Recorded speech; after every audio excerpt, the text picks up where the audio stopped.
لا حول ولا قوة إلا بالله العلي العظيم. أعوذ بالله من الشيطان اللعين الرجيم. بسم الله الرحمن الرحيم. الحمد لله رب العالمين والعاقبة للمتقين والجنة للمطيعين والنار للملحدين والصلاة والسلام على مولانا ومولى الثقلين أبي القاسم محمد وآله الطيبين الطاهرين المعصومين المظلومين ولعنة الله على أعدائهم أجمعين من ليلنا هذا إلى قيام يوم الدين. أما بعد، قال رسول الله صلى الله عليه وآله وسلم: حسین منی وانا من الحسین. واجب الاحترام سامعین کرام، محبان اہل بیت علیہم السلام، ہم نے آج کی اس مجلس کے لیے جن کلمات کو سرنامہ کلام قرار دیا ہے وہ کلمات تاجدار انبیاء رحمت للعالمین حضرت محمد مصطفیٰ صلی اللہ علیہ وآلہ وسلم کے بڑے معروف ترین کلمات ہیں، اور یہ اتنے مشہور کلمات ہیں کہ یہ حدیث ہماری قوم کے، ہماری امت کے بچے بچے کو ازبر ہے. لیکن دیکھا یہ گیا ہے کہ جو کلمات یا جو احادیث زیادہ مشہور ہوتی ہیں اور لوگوں کے درمیان زیادہ گفتگو کا موضوع بنتی ہیں، اکثر ہم ان پر اتنا غور و خوض نہیں کرتے جتنا غور و خوض کا وہ کلمات ہم سے تقاضا کرتے ہیں. اسی طرح کی یہ ایک حدیث ہے جو بڑی معروف حدیث ہے، جو بڑی مشہور حدیث ہے، لیکن اس پر اس زاویے سے غور و فکر نہیں کیا جاتا کہ جس زاویے سے پیغمبر اسلام نے اس حدیث کو ارشاد فرمایا ہے. یا یہ عرض کروں کہ اس حدیث مبارکہ میں ایک جہان معنی ہے جو ہماری نگاہوں سے پوشیدہ ہے. اس حدیث مبارکہ میں مفاہیم اور مطالب کا ایک سمندر ہے جو موجزن ہے، جو منتظر ہے کہ اس کی تعبیر و تفسیر کی جائے. تو عزیزان محترم، آئیے اب ذرا سا غور کیجئے. یہ بڑی معروف حدیث ہے جیسا کہ میں نے عرض کیا، اور یہ دو فقروں پر مشتمل ہے: حسین منی وانا من الحسین. حسین مجھ سے ہے اور میں حسین سے ہوں. اب اس حدیث کے تعلق سے جو معترضین کو اعتراض کرتے ہوئے دیکھا گیا ہے، وہ اعتراض میں یہاں چاہتا ہوں کہ اپنی تقریر میں دہراؤں. اور وہ اعتراض یہ ہے کہ صاحب یہ بات تو سمجھ میں آتی ہے کہ اللہ کے رسول حضرت محمد مصطفیٰ صلی اللہ علیہ وآلہ وسلم نے ارشاد فرمایا ہے کہ میں حسین سے ہوں اور حسین مجھ سے ہے. دنیا کا دستور ہے، زمانے کا طریقہ ہے، کوئی بھی بچہ اپنے بزرگ کے ذریعے سے زمانے میں پہچانا جاتا ہے. لہٰذا اگر نبی کریم نے یہ فرمایا کہ حسین مجھ سے ہے تو یہ بات تو سمجھ میں آتی ہے، مگر یہ نہیں سمجھ میں آتا کہ نبی کریم نے یہ کیوں ارشاد فرمایا کہ انا من الحسین، میں حسین سے ہوں. بھلا یہ کیسے ممکن ہے کہ نبی کریم افضل المرسلین خاتم النبیین اور وہ اپنے نواسے سے ہوں؟ تو عزیزان محترم، میں ایسے افراد و حضرات کے لیے ایک دلیل دیتا ہوں، ایک تمثیل دیتا ہوں، جس سے بات واضح ہو جائے کہ کس طرح سے رسول انا من الحسین کی منزل پر ہیں، کہ رسول کس طرح سے حسین سے ہیں. دنیا میں کوئی بھی فن پارا، کسی بھی زبان سے اس کا تعلق ہو، اگر اس کا تعارف ہوتا ہے تو اپنے خالق کے ذریعے سے ہوتا ہے، اور ہر فن پارا جہاں اپنے خالق کے ذریعے پہچانا جاتا ہے وہیں اس کا خالق بھی اپنے فن پارے کے ذریعے پہچانا جاتا ہے۔ مثال کے طور پر آج زمانہ مرزا غالب کے نام سے آشنا ہے، مرزا غالب کے نام سے واقف ہے۔ تو کیوں واقف ہے؟ جبکہ غالب کے انتقال کو تقریباً 200 سال ہونے والے ہیں، مگر اس کے باوجود آج غالب زندہ ہے۔ وجہ کیا ہے؟ کیونکہ غالب نے ایسی بلند فکر والی غزلیں کہیں کہ انہی نے شاہراہ غزل کو ایک ممتاز اور منفرد منہاج عطا کی، تو اس کی وجہ سے آج غالب ہیں۔ یا میر انیس اور مرزا دبیر ہمارے درمیان کیوں تذکرے کا باعث ہے؟ کیوں سینکڑوں سال گزر جانے کے بعد بھی زندہ ہیں؟ جہاں ماہ اذا آیا، دنیا کے آپ کسی بھی خطے میں رہتے ہوں، ہر جگہ ماہ اذا آتے ہی انیس و دبیر کی بیاضیں کھلنے لگتی ہیں، انیس و دبیر کے مرثیوں کے بستے کھلنے لگتے ہیں۔ تو آج انیس و دبیر اگر زندہ ہیں تو کیوں زندہ ہیں؟ اپنے مرثیوں کی وجہ سے۔ مرزا محمد ہادی رسوا آج اگر برسوں گزر جانے کے بعد بھی زندہ ہے تو کیوں زندہ ہیں؟ اپنے ناول امراؤ جان ادا کی وجہ سے۔ پنڈت دیا شنکر نسیم آج اگر زندہ ہیں تو کیوں زندہ ہیں؟ مثنوی گلزار نسیم کی وجہ سے۔ کیا شاہکار مثنوی لکھی ہے؟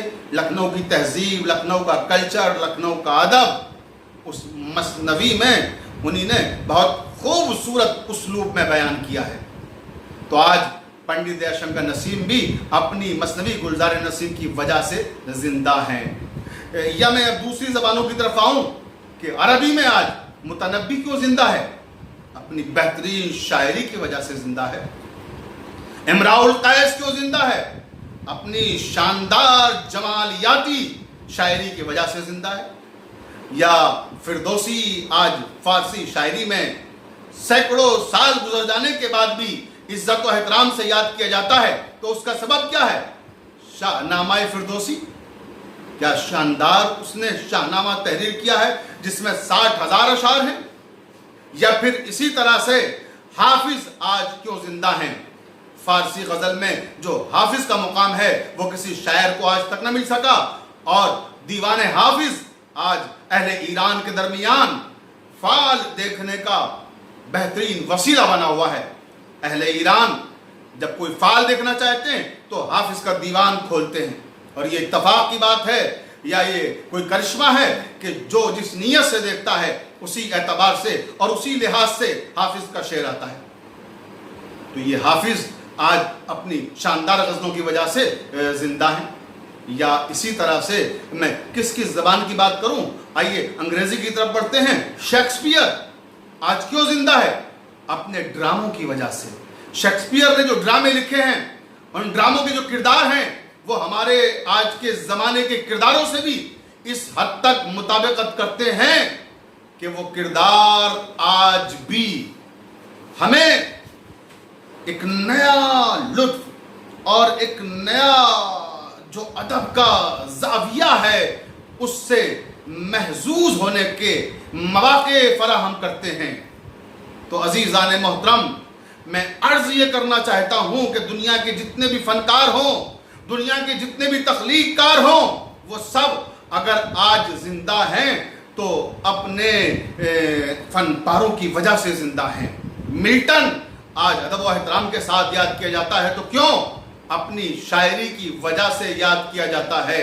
تو عزیزان محترم، اب میں یہ عرض کرنا چاہتا ہوں کہ میں نے چند مثالیں دی ہیں، ورنہ گفتگو کروں تو بہت طویل ہو جائے گی۔ دنیا کا ہر تخلیق کار اگر آج زندہ ہے تو اپنی تخلیق کی وجہ سے، اپنے فن پارے کی وجہ سے۔ لیکن اب میں اہل ادب اور اہل سخن سے انتہائی مہذب انداز میں ایک سوال کرنا چاہتا ہوں کہ یہ سارے تخلیق کار جن کا میں نے ضمناً ذکر کیا آج کیوں زندہ ہیں؟ اپنے قلم کی وجہ سے۔ اگر مرزا غالب کا ذکر کروں تو مرزا غالب کے 7 بیٹے ہوئے، مگر 7 مر گئے۔ ہم ایک کلیہ قائم کر چکے ہیں کہ انسان کا جو نام چلتا ہے، انسان کا جو نسب چلتا ہے، وہ اولاد کی وجہ سے وہ زندہ رہتا ہے اور باقی رہتا ہے. لیکن اس کلیہ کو مرزا غالب نے باطل کر دیا. 7 بیٹے ہوئے اور 7 مر گئے، اس دنیا سے رخصت ہو گئے. کوئی 3 برس کے سن میں، کوئی 2 برس کے سن میں، کوئی 4 برس کے سن میں، کوئی 7 برس کے سن میں. اتفاق کی بات، اپنے بھتیجے کو گود لیا عارف کو. عارف بھی عالم شباب میں داغ مفارقت دے گیا. مگر غالب آج اولاد کی وجہ سے زندہ نہیں ہے. غالب آج زندہ ہیں تو اپنے قلم کی وجہ سے زندہ ہیں، اپنے فن کی وجہ سے زندہ ہیں. شیخ محمد ابراہیم ذوق نے کہا تھا کہ رہتا قلم سے نام، قیامت تلق ہے ذوق. رہتا قلم سے نام، قیامت تلق ہے ذوق. اولاد سے تو بس یہی 2 پشت 4 پشت. تو عزیزان محترم، یہ جو ہمیں ایک ذہن میں ہمارے ایک ناقص خیال ہے جو راسخ ہو گیا ہے کہ ہم اولاد کے ذریعے سے زندہ رہیں گے، ایسا نہیں ہے. آپ زندہ رہنا چاہتے ہیں تو اپنے فن پاروں کے ذریعے زندہ رہیں گے، اپنے ادب کے ذریعے زندہ رہیں گے، اپنی تہذیب کے ذریعے زندہ رہیں گے، اپنی ثقافت کے ذریعے زندہ رہیں گے. تو آئیے، اب میں نے جن فنکاروں کے، جن تخلیق کاروں کے نام لیے ہیں، اب میں واپس آتا ہوں اسی منزل کی طرف کہ انا من الحسین. میرے نبی نے جو فرمایا کہ میں حسین سے ہوں، تو کس طرح سے ہیں. اب تصورات کی دنیا میں آئیے، تمثیل کی دنیا میں آئیے. میں نے جن فنکاروں کا نام لیا ہے، آپ یہ تصور کیجئے کہ ایک لائبریری ہے، ایک کتاب خانہ ہے، اور اس کتاب خانے میں ان سارے تخلیق کاروں کی تخلیقات رکھی ہوئی ہیں. اور وہ ساری تخلیقات جس کتب خانے میں رکھی ہوئی ہیں، اس کتب خانے میں جو تخلیقات ہیں دراصل وہ اصل مسودات ہیں. یعنی ابھی پبلش نہیں ہوئی ہیں، ابھی شائع نہیں ہوئی ہیں. تصور کر لیں آپ، ساری کی ساری کتابیں، سارے کے سارے مسودات اصل ہیں، شائع نہیں ہوئے، ابھی لوگوں تک پہنچے نہیں ہیں.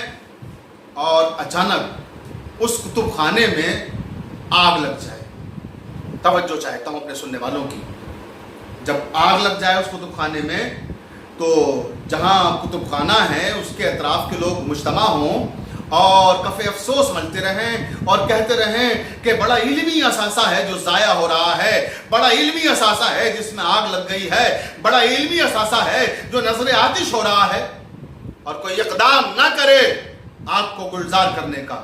تو مجھے انصاف سے بتائیے، کیا ایسے معاشرے، ایسے سماج کو اچھا سمجھیں گے کہ جو افسوس تو ظاہر کر رہے ہیں مگر اس کے تحفظ کا کوئی ارادہ نہیں رکھتے، اس کے تحفظ کی کوئی تدبیر نہیں کرتے.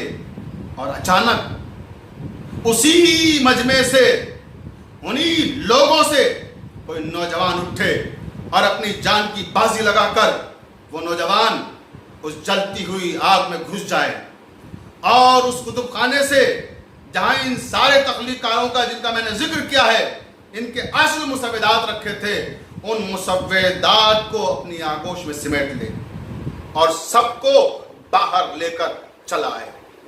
سب کی حفاظت کا فریضہ انجام دے اور سارے مسودات کو بحفاظت اس آگ سے باہر نکال لائے. تو اب میں انصاف کے ساتھ انصاف پسند انسانوں اور مسلمانوں سے پوچھنا چاہتا ہوں کہ اب مجھے بتائیے کہ پھر مرزا غالب اپنی غزلوں کی وجہ سے زندہ ہیں یا اس نوجوان کی وجہ سے زندہ ہیں جس نے ان کی غزلوں کو جلنے سے بچا لیا. اب میر انیس اور مرزا دبیر اپنے مرثیوں کی وجہ سے زندہ ہیں یا اس نوجوان کی وجہ سے جس نے ان کے مرثیوں کو نظر آتش ہونے سے بچا لیا. اب مرزا محمد ہادی رسوا اپنے ناول امراء جان ادا کی وجہ سے زندہ ہیں یا اس نوجوان کی وجہ سے زندہ ہیں جس نے ان کے ناول کو جلنے سے بچا لیا.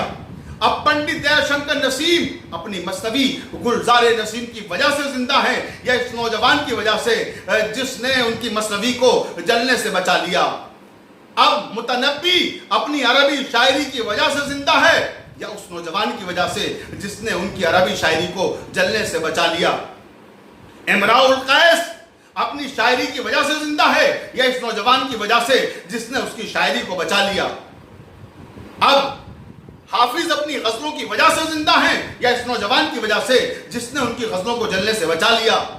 اب فردوسی شاہنامہ اسلام کی وجہ سے زندہ ہیں یا اس نوجوان کی وجہ سے جس نے ان کے شاہنامہ اسلام کو جلنے سے بچا لیا؟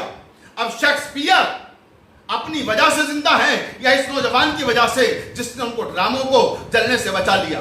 اب ملٹن اپنی شاعری کی وجہ سے زندہ ہے یا اس نوجوان کی وجہ سے جس نے ان کی شاعری کو بچا لیا؟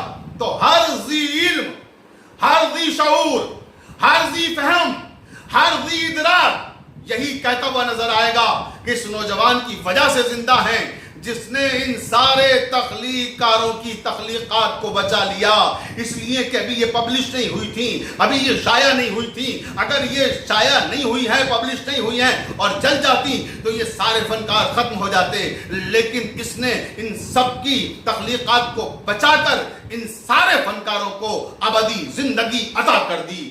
عزیزان محترم، یہی مسئلہ ہے کہ میرے نبی کریم حضرت محمد مصطفیٰ صلی اللہ علیہ وآلہ وسلم نے جو فرمایا کہ انا من الحسین، میں حسین سے ہوں، اگر اس کو سمجھنا ہے تو پھر 10 محرم سن 61 ہجری کو یاد کرنا ہوگا کہ جب کربلا کے میدان میں یزیدیت کی آگ نے کتب خانہ اسلامی کو اپنے حصار میں لے لیا تھا، اس کتب خانے میں آدم کی نبوت بھی تھی، نوح کی نبوت بھی تھی، ابراہیم کی نبوت بھی تھی، اسماعیل کی نبوت بھی تھی، عیسیٰ کی نبوت بھی تھی، موسیٰ کی نبوت بھی تھی، مصطفیٰ کی نبوت بھی تھی، مرتضیٰ کی امامت بھی تھی۔ 1,24,000 نبیوں کی نبوتیں جس کتب خانہ اسلامی میں تھیں، یا یہ کہوں کہ 1,24,000 پیغمبروں کی محنتوں کا ثمرہ جس کتب خانے میں محفوظ تھا، اس کتب خانے کو 10 محرم سن 61 ہجری کو کربلا کے میدان میں یزیدیت کی آگ نے اپنے حصار میں لے لیا تھا۔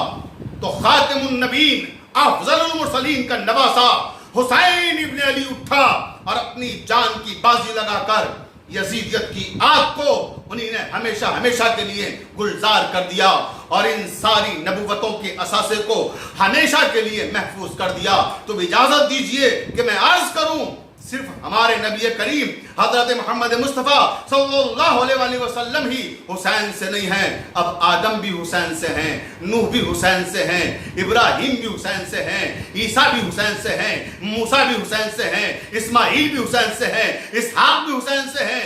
1,24,000 نبی میرے حسین ابن علی سے ہیں۔ مجھے اس مرحلے پر پہنچ کر ایک شاعر کے کچھ شعر یاد آ گئے۔ اس شاعر نے عجیب بات کہی کہ حسین آپ نے رکھا بھرم رسالت کا، جہاں میں مثل نہیں آپ کی عبادت کا، ہوا ہے ایسا اثر آپ کی شہادت کا، اب تک اب نہ اٹھے گا سوال بیعت کا، چراغ دین محمد جلا گئے ہیں حسین، یزیدیت کو جہاں سے مٹا گئے ہیں حسین۔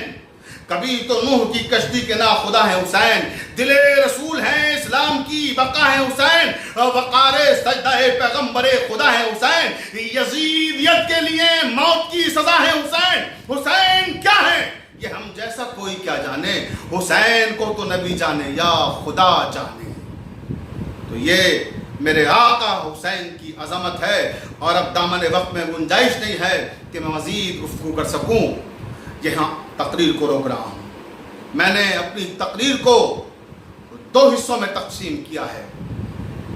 پہلے حصے میں حسین ابن علی کا ذکر کیا، اور تقریر کے دوسرے حصے میں سفیر حسین ابن علی کا تذکرہ کرنا ہے، کیونکہ آج کی تاریخ حضرت مسلم ابن عقیل سے منسوب ہے، آج ان کا یوم شہادت ہے۔ عزاداران مظلوم کربلا، آپ سوچیں کہ مسلم ابن عقیل کی عظمت کیا ہے، ان کی رفعتیں کیا ہیں، ان کی ارزشیں کیا ہیں، ان کی بلندیاں کیا ہیں۔ وہ کس کے سفیر ہیں؟ نواسۂ رسول، فرزند مرتضیٰ، جگر بند بطول، حضرت امام حسین علیہ السلام کے سفیر ہیں۔ امام حسین کا سفیر بننا اپنے آپ میں بہت بڑا عہدہ ہے، بہت بڑا منصب ہے، لیکن